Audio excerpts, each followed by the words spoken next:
Sulla bara il tricolore con sopra corolle di rose rosse, sotto lo sguardo attonito del dolore della famiglia, i genitori con la moglie e le 2 figlie.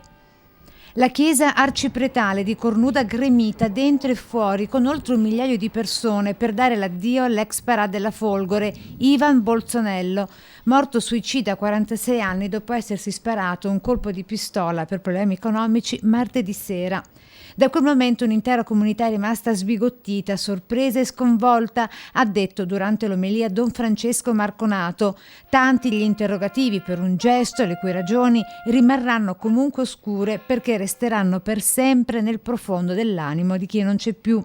Parole del prete a cui è seguito un lungo e rigoroso silenzio, proprio in piazza Cornuda, dopo la cerimonia religiosa, il commiato laico proprio davanti al monumento dedicato ai caduti della battaglia di El Alamein, dove l'artigiano si è messo sull'attenti guardando il tricolore e ha estratto irrimediabilmente la pistola. A ricordarlo così, operoso ed operativo, dedito anima e corpo a mantenere accesi gli ideali in cui credeva. Ciao Ivan, il nome del conto corrente aperto dagli amici delle 2 Rocche per raccogliere fondi a sostegno della famiglia, circondata dal cordoglio di molte comunità civili e militari.